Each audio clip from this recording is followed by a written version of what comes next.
Hi, Amelia Rose. I just got interviewed by the Keith Andrews. His show is absolutely amazing. Love what he's doing. So you should definitely check it out and watch this video.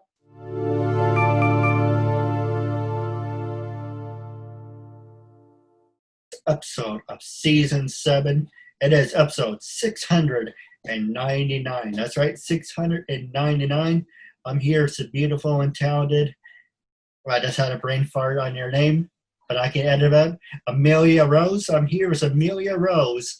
I just want to say thank you for being a guest on my talk show. Oh my God, thank you. It's an honor to be on this, and it's exciting to meet you. No, the honor's all mine.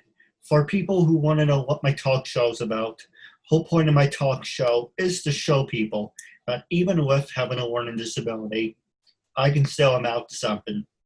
And at the same time, I'm able to turn myself into an example for people out there dealing with any types of learning disabilities and disabilities to never give up and prove people wrong. Prove to them that labels do not dictate who you are and who you're going to be. It's prove to them and some out something. So hashtag break the labels. That being said, 20 minutes or 27 minutes of your time, half hour maximum, but you have as much time as you want. It's PG-13.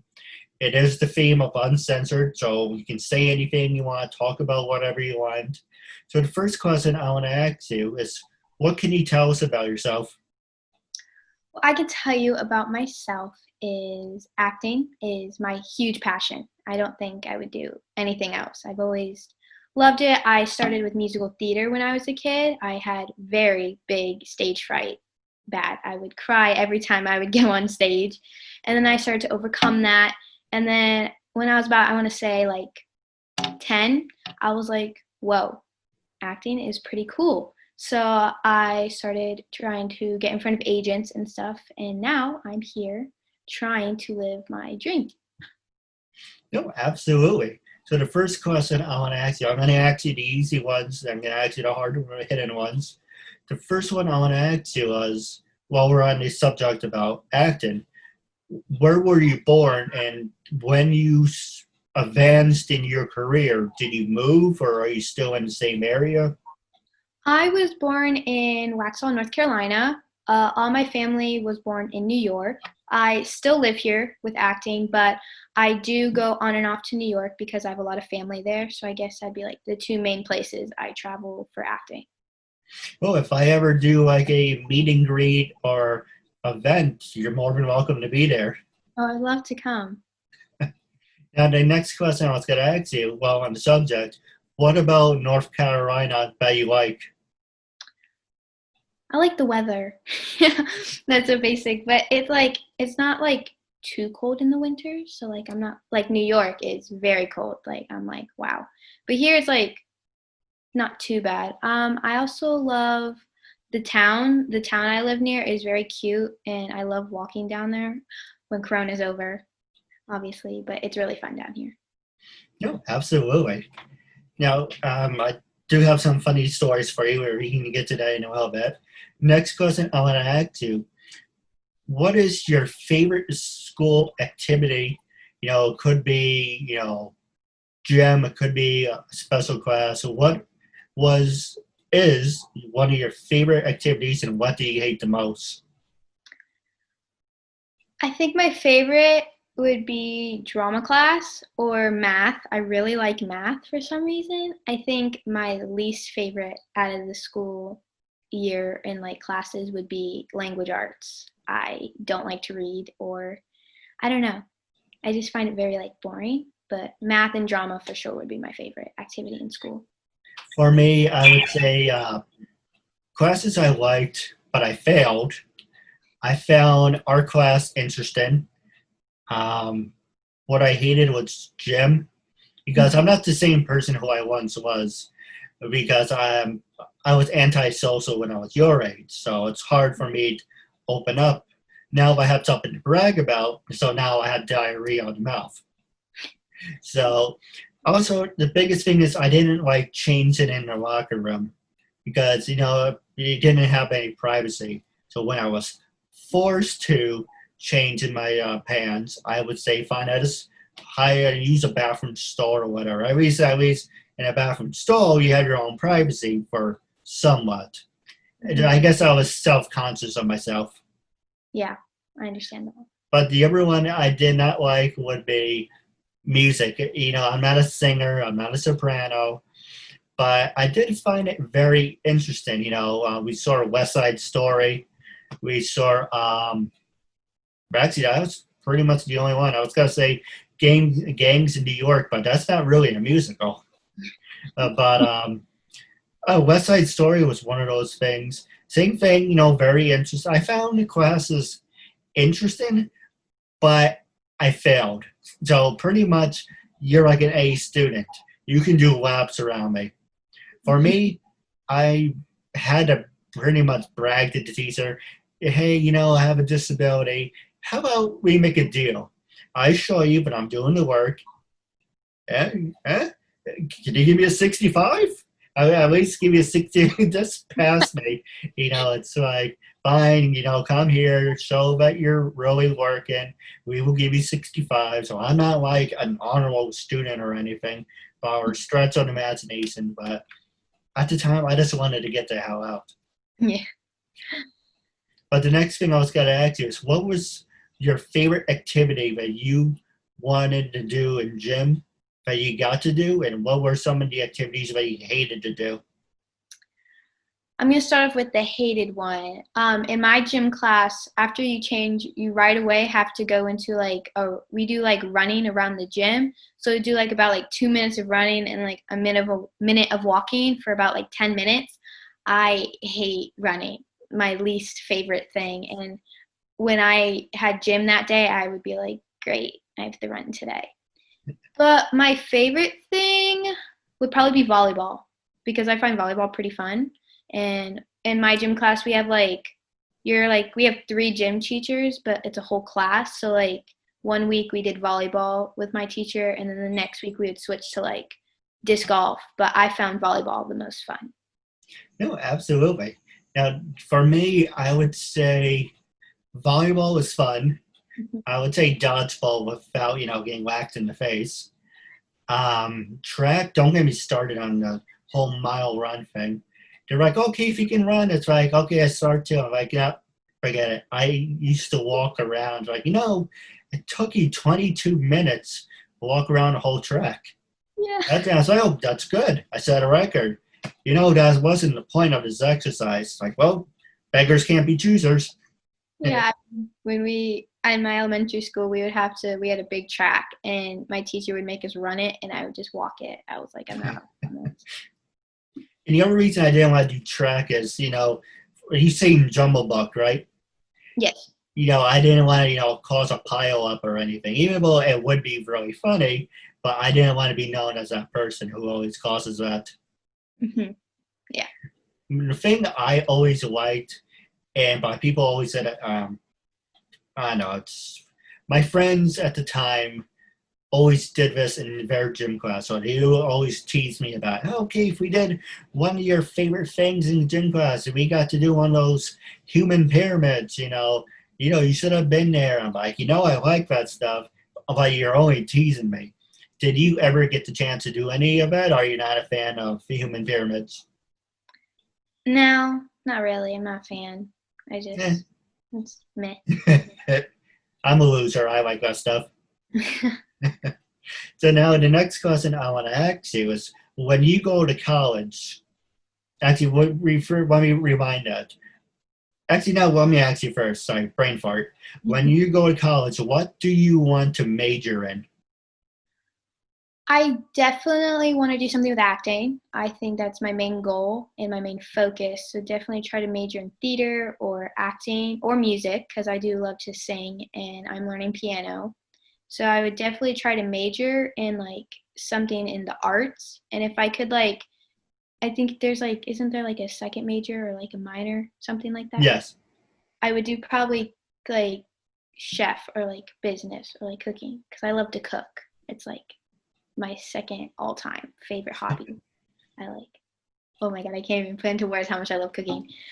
Or probably business because I know you need business for acting and I definitely want to learn how to be in the business. So probably that. Well, business it helps, but I don't think it's primary. Yeah. But you have a bright future ahead of you because you have the looks for it. You can be a model. I bet you're being getting acting roles left and right. We get to that in a couple minutes. But it's always good to have a plan A, a plan B, and C. You don't want to say, okay, plan A, just want to be an actor, and something comes up, and you'll be like, okay, what do I do now? So, like I said, you have a passion for being a cook. You could make a living off that, or you could get a business degree and you can be like a manager. You can open your own company. So there's so many different possibilities, and if you put the three of them together, you could create something great. Yes. Love that. So the next question I want to ask you is, besides working with me apparently, have you ever worked with people with disabilities, and are you willing to work with people with disabilities? Um, for acting related with working with people, I don't think so. School, yes, I would. I joined this like club. We have a club at our school called I'm forgetting the word, but basically we would go to like schools that don't have like much money and like had disabilities, and I would love going. Personally, my year this year, my person when I went was sick, so I did not get to meet her, but I got to like bring her stuff. But school wise, I love working with people with disabilities. I find them so nice and so fun, and I think they should just be as equal as us. I don't think they have any differences, but I would love to work with people with disabilities in acting. No, absolutely. Now, the next question I was going to ask you is going back to your school years because apparently you're still there. Do you see yourself like as a role model? Do you think of yourself as someone who can be an inspiration to people around you? Do you think of yourself like a follower? So, like for an example, when you walk into a room in a classroom, do people think, "Oh, you're famous. You shouldn't be here"? I know two questions in one. I do apologize, but all of it's together. But when you walk into a room, you're in a class. Do you feel like you're not saying contribute? Do you think that you earn something because you are famous? Do you think it kind of gives you an extra edge, or do you think you're the same person who you are?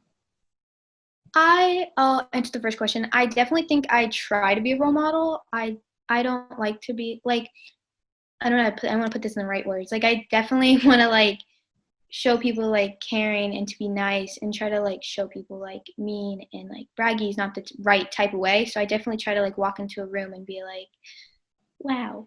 um, and when I walk into classrooms, I definitely people will be like gain some interest in me when I tell them I act and I'm in commercials and all that stuff. But I don't really, I think I'm the same person. I definitely find it a little weird when people are like, oh, you do acting, that's cool. Can I be your friend? And I'm like, I mean, yeah, but like I have other personalities and traits that also makes me a great friend and stuff. So I do think I'm the same person, but it does get a little weird sometimes because people are like, I want to be your friend because you Well, act. I agree with you 100%. To be honest, people are leeches. They you have trying to find the words for it. People are like leeches that can leech onto you and say and be phony people and say, well, when you grow up in life, you're gonna have acquaintances, work friends, school friends. So it's very hard to know who's real and who's fake. So you got to get all those bullshitters that say, and I say, PG 13, you can say anything. You got to get those bullshitters that say, oh, we're your friends. We're in your corner. I'm speaking from experience. We're in your corner. If you need something, let us know. But when you do need something, they're never around. It's Mm-hmm. like one of those. It's like the sayings where you have money. People are always around for the good times, but they're never around for the hard times. Yes, I agree. So, oh, go ahead. I 100% agree with that because there's definitely been some hardships when I first started acting that I was like, when I was going through something, and they would tell me, "Oh, I'm here for you," and they weren't during that time, but they're there for like the good times. So I 100% agree with what you're saying. No, absolutely. Now, the next question I want to ask you is, what were some of your favorite acting roles, and what is your expectation that you want to reach? You want to work for, what was the first one? What are some of your favorite acting roles? Favorite acting role? I would probably have to say one of the short films I was in. It was based off, me and my family were immigrants and we'd constantly move because of my dad's job. And I didn't want to move. So I kind of like destroyed his like job kind of, like I kind of ruined his work project.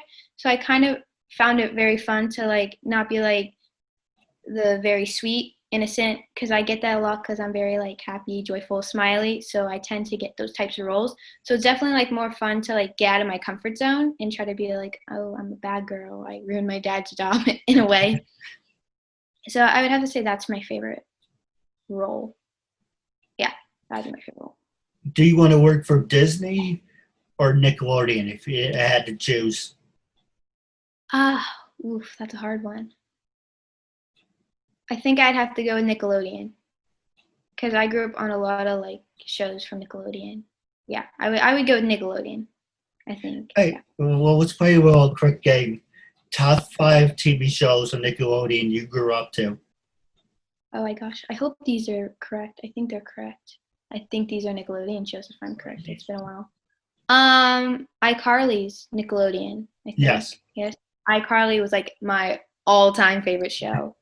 Victorious, that was Nickelodeon. Sam and Cat, Yep. 3. I think those are just like the only shows I really liked. I would definitely like when I was a kid just watch what was ever on the TV. But I don't think I have a top 5. I think those are the only 3 shows that I mainly watched. Oh, Big Time Rush. Heard of it. I never seen it.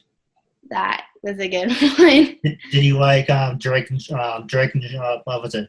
Drake and Josh? Yes. Oh my God, I totally forgot about that show. Yes, I love that show too. Oh my God, this is bringing back the memories. For me, same thing. Drake and Josh, iCarly. I think it's funny because they actually started, say, hey, we have iMovie, and if there's cut scenes where they're doing the editing, that's pretty much what they're using to iMovie. So they pretty much opened the door for that. Showing my age here. Legends of the Hidden Temple. That was the game show. It's the big head, TP head. I can send you it if you're interested. Mm-hmm. Let's see, what were the other ones? I'll figure it out. The one where they always get the slime on them. Oh, yes, that one. And it was, wow, I'm already having a brain fart in this one. It's where there's like 4 teams, like the Barracudas, the Monkeys, and they have to ring a bell after they do the obstacle course. Yeah. I don't know the name, but I remember watching that. It's hard to think of these names. And there's a lot of them. And for Disney, Miley Cyrus, let's see, Zach and Cody, some Sister, That's So Raven. So there's a little combination of the two. And of course, I always wanted to be on iCarly because I thought, oh, the perfect role for me, because I'm not your age. I'm pretty much like Spencer. So for me, I can be like, oh, I can be their cousin. You're like, oh, you remember to mention this guy, Keith, who's our cousin. But, the show's not on the air. But the one thing always have in common with the actors, then I'm going to pass the show over to you, is you never want to have a big head. And what I mean by that, when you are in class, do you just want to say, walk in like this, so, I'm here. Or do you want to be the type of person who's like, bodyguards around you, you just like, don't talk to me, I don't see you. Are you like, do you want to, what persona are you happy to be just being yourself, or do you want to have protection around you? I definitely want to be myself because, like, I mean, bodyguards are cool, don't get me wrong. But, like, at the same time, I just kind of be, like, open, relatable. I don't want to be, like, don't talk to me. I'm too famous. Like, I just want to be, like, open and, like, relatable that someone can, like, relate to and be comfortable and not be like, oh, she's just, like, faking with her bodyguard. She's too cool for us. Like, I kind of just want to be, like, I want to just, like, I don't want people just to think because I'm famous or, like, because I do acting that I'm just like this type of big person who doesn't like really want to care for someone. I just want to be like, I'm normal. Like I'm just a normal teen girl who's acting. And the next question I want to ask you, I want to do something very special. I'm going to pass the show over to you. It's the last 6 minutes and counting. Was there anything you wanted to talk about, promote? I don't have any cards on my sleeves. So this is your time. Whatever you want to talk about, this is your time. Let me think. Relating to you, like asking questions about you or just Or about in general. I wanna talk about school life. Like when you were a kid, how was that experience? Because obviously I'm not in your shoes.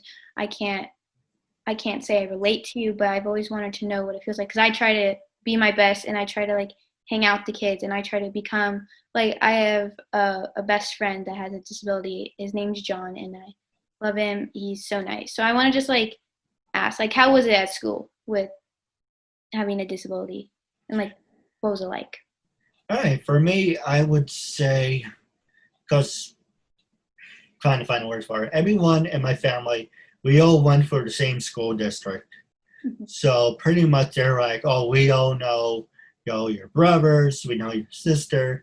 So it's kind of like, it's kind of good that we all went to the same school, but it's kind of like you kind of get labeled after a while.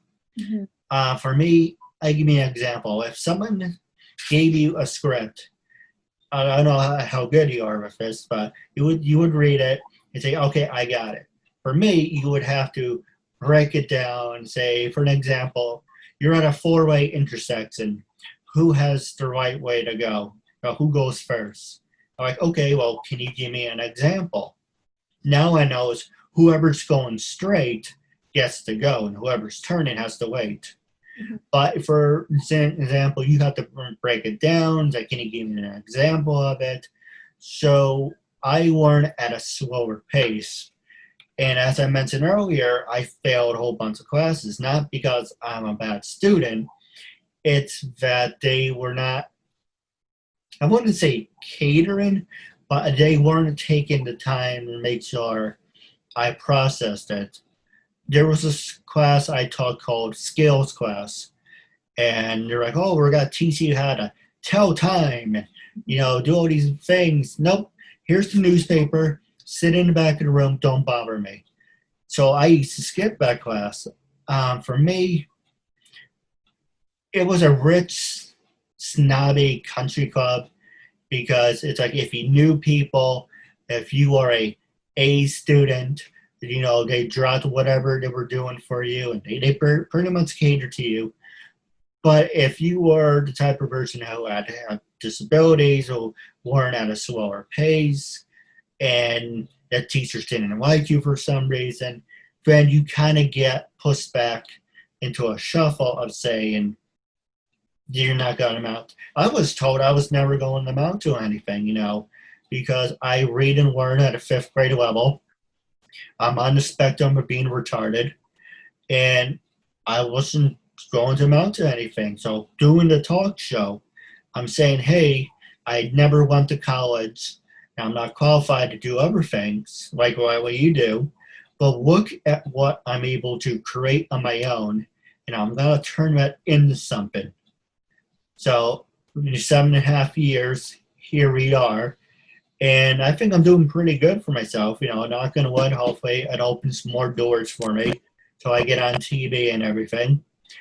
But the biggest thing is don't let people put labels on you or give them, it's like the expression, if someone thinks you're dumb, it's better not to say something than prove I'm right. It's like, okay, if this is the imagination of whatever you perceive of me, I'm going to show you you got to eat those words. So work hard in secret, and once you have something rock solid, then you can say, I proved you wrong. Yes. I love what you're doing, because I agree with you. Like, people should not be having a label on if they process slower, they have a disability. Like, I think everyone should just be like treated equally. Like, no one should be having a label, because we're all the same. We're all humans. We all just need to like thrive together. And that's what I love about your show, how it shows people we don't need labels. No, absolutely. Now, I do have a couple questions for you off the air. But wrapping up, how can people follow you on social media? Are you on Facebook, Twitter, LinkedIn? I am on Instagram. I know my mom runs my Instagram. I do know my username for Instagram. I know she also has Facebook, I think. But I can give out my Instagram, because I know my Instagram user tag thing, which is ameliaroseactor. Pretty basic. Yeah, I think that's correct. Oh, don't worry. It will be in the bottom of the screen. So Okay. I got it. So my last question for you, wrapping up our interview segment. When I first approached you to be a guest on my talk show, what was your honest first reaction? What made you say yes? And how do you feel now? Do you have any regrets, or would you recommend it to everyone out there? I think I was watching like a YouTube video, because me and my mom share my Instagram account, so I can see like the DMs that like pop up. And I remember I like saw your DM. I wasn't like familiar with your show, but I know I saw one of my friends do your show, Ella Dorsch, Yeah. and I was like, "Oh, mom, someone DM'd us. You should like check it out." And I want to say it was like last night or the night before. My mom was like, "Oh, this guy, he wants you to like be on his like talk show." And I was like, "Cool, what is it about?" And she was like, "Oh, he's trying to like show that we can't have labels. He has like, it's like a talk show with him having like a disability." And I was like, "Whoa, that's like kind of cool." So I was like, "Okay, let's like look into it." So my mom looked into it and she told me, and I was like, "Definitely do this," because I, as I said before, I agree with like labels. And so now that I've done this, I don't think I have any regrets. I really loved being on this, because I love talking and trying to spread a message. So yeah, I think that's it. No, absolutely. Now I do have a couple questions for you off the air. But wrapping up our interview segment, it was a real honor and privilege have you as a guest, and I'm looking forward to part 2 down the road. Linda Collins. Hi, I'm Marissa Joy Davis. This is Michelle Wong. I'm Nancy Rose. My name is Brandy Hunt. And hello, my name is Raven Wynn. Hi there, my name is Giovanna Vidal. Hi, I'm Monica Thomas. Hi, I'm Paisley Blackburn. I'm Ashley Burgess. Hi, my name is Jeanette Abbey. Hi, I'm Sharon Spank. Hey, this is Samantha Moore. Hi, I'm Melody Jones. Hi, my name is Becky Yee. Hi, you're watching the Keith Andrew Network.